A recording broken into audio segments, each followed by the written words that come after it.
Freitagmorgen. Wir sind alle ein bisschen erleichtert, dass es gestern nicht schon wieder ein Penalty-Schiessen gegeben hat. Fabian Unterreger, guten Morgen im Guten Studio. Morgen, Mario. Mal wieder richtig Fußball gespielt worden, normale 90 Minuten und nicht irgendwie ewig müssen warten. Aber die Penalty-Geschichte hat uns diese Woche schon beschäftigt. Ja, da muss man schon noch eins drüber. Absolut. Zum Glück ist Freitag. Mit dem Fabian Unterreger. Penalty-Schiessen, ein grosses Thema rund um die EM diese Woche. Wir wollen jetzt an dieser Stelle von ein paar Experten wissen, wie das denn so ist, wenn man allein dort unten steht und muss treffen. Fußballer und Trainerlegende Christian Gross. Penalty. Ja, fragen Sie mit mir den falsch. Wo ich als ehemaliger Trainer Streller trainiert habe. Und das mit der Zunge übrigens, das hat er privat und nicht von mir gelernt. Leider.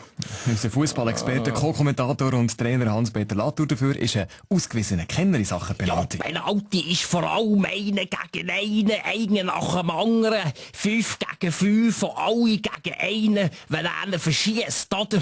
5 gegen 5. Herr Toriani, das müssen wir analysieren und diskutieren. Ja, guten Morgen, Rainer Maria Salzgeber. Ich bitte 5 darum. gegen 5, ja, so heisst doch jetzt die Sendung vom Epine. Ist doch so, Herr Toriani, es ist doch so. Es wird so sein, Salzgeber. Aber Penalty ist eben mehr als nur ein Ballspiel. Es ist eine Kunst für sich. Der Politsoziologe Ziegler weiss, wenn Fußballvölker verbindet, im Penalty ist mit Gängelei. Stimmt das, Herr Ziegler? Ist das so? Jede Minute wird in der dritten Welt ein Elfmeter verschossen. Ohne Schiedsgericht, ohne Verteidigung. Und wir in der ersten Welt schauen tatenlos zu. Obwohl das ja gar nicht im Fernsehen kommt. Aber der Balotelli, muss ich sagen, der Balotelli ist ein gelungenes Beispiel für die Integration. Obwohl er eine Frisur hat wie ein Gücku. Bei seinen Gegnern stirbt alle Sekunden eine Hoffnung, Herr Toriani. Gut, aber das Schöne am Fußball und bei den Diskussionen rund um das Shooten und um Penalty ist ja, es gibt ja keinen, der nicht noch eine kleine eigene Meinung dazu hat, egal ob er vom Shooten etwas versteht oder nicht, oder ein Superstar und Rapper. Immer wieder schön, wenn er am Morgen bei dir dabei ist. Guten Morgen, Blick. Ja, guten Morgen. Sorry zusammen, das ist der Blick. Der Blick am Morgen.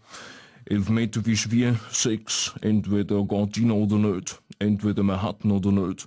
Man macht's mit Stil oder nicht. Und im Minimum ein Bart drum.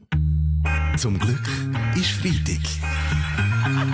Mit dem Fabian Unterreger.